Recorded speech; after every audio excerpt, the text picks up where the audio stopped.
الأنبياء والمرسلين وعلى آله وصحبه أجمعين. رب يسر ولا تعسر بتقبل خير.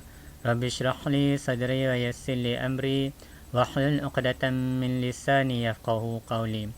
اللهم اهدنا وسددنا، اللهم اهدنا وسددنا، اللهم اهدنا وسددنا، اللهم طهر قلبنا وحصن فرجنا واغفر لنا، اللهم طهر قلبنا وحصن فرجنا واغفر لنا، اللهم طهر قلبنا وحصن فرجنا واغفر لنا.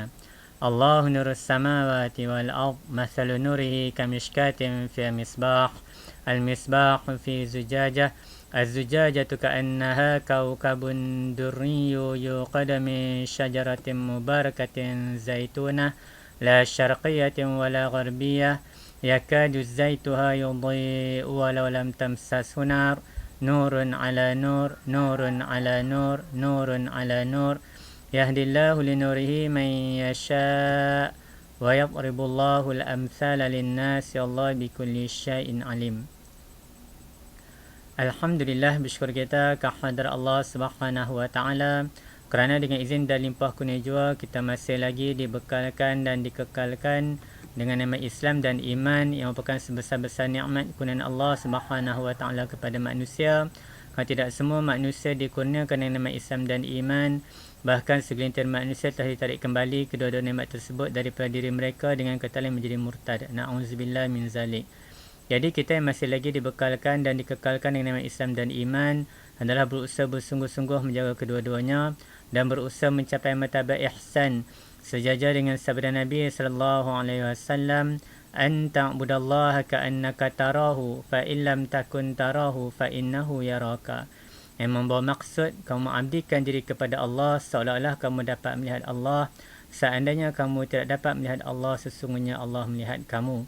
Dengan kata lain, kita sentiasa menyadari, menghayati, mengingati dan mengamalkan bahawa Allah Subhanahu wa taala sentiasa mengetahui apa yang kita fikirkan, mengetahui apa yang kita rasai, mendengar apa yang kita katakan dan melihat apa yang kita lakukan. Moga-moga dengan penghayatan dan pengamalan tersebut kita lebih berhati-hati dalam kehidupan seharian kita agar apa yang kita fikirkan, apa yang kita rasai, apa yang kita katakan dan apa yang kita lakukan mendapat keredaan dan keberkatan di sisi Allah Subhanahu wa taala. Alhamdulillah, bersyukur kita kehadrat Allah Subhanahu wa taala kerana dengan izin dan limpah kurnia jua kita masih lagi menjadi hamba yang dikasihi disayangi oleh Allah Subhanahu wa taala.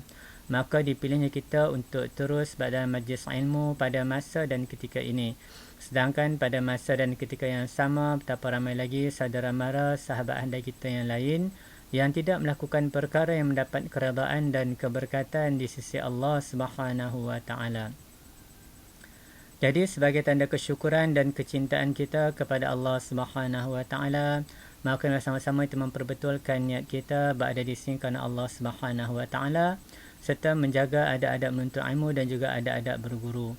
Moga-moga dengan itu kita semua sentiasa berada dalam keredaan dan keberkatan di sisi Allah Subhanahu wa taala dalam usaha mencapai kejayaan dan kebahagiaan hidup di dunia dan juga di akhirat insya-Allah. Apa khabar tuan-tuan dan puan-puan, saudara-saudari yang dirahmati Allah sekalian?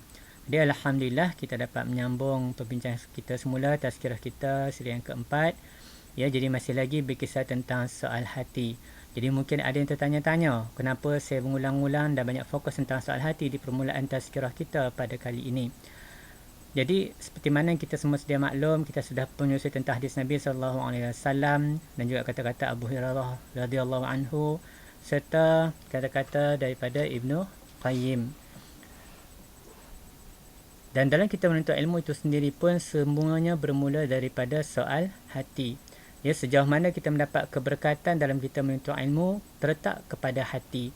Sejauh mana kita mendapat keberkatan dalam apa gerak kerja yang kita lakukan terletak pada hati.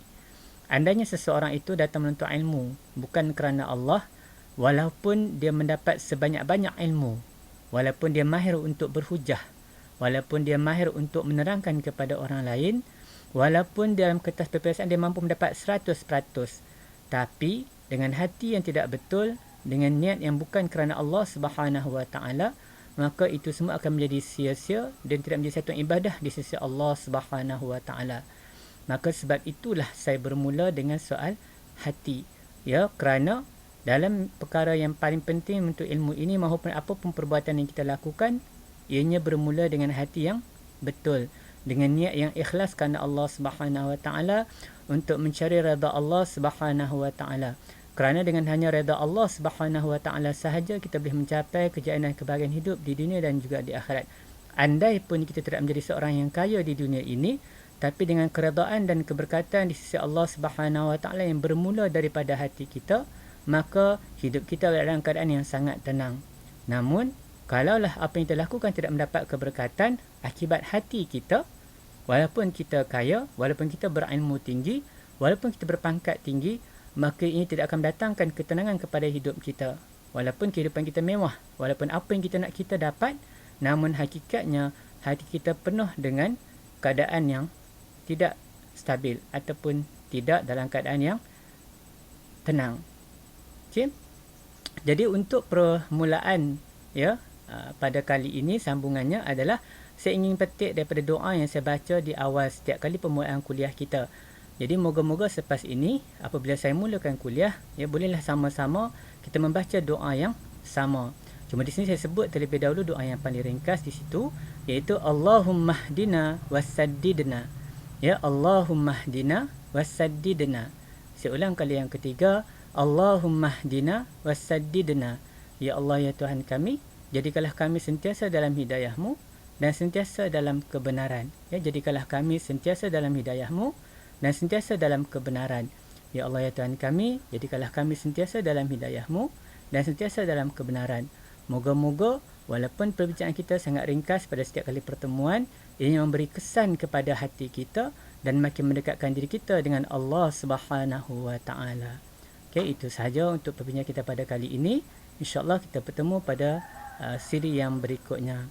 Kita tangguh dengan tasbih kafarah dan juga surah Al-Asr.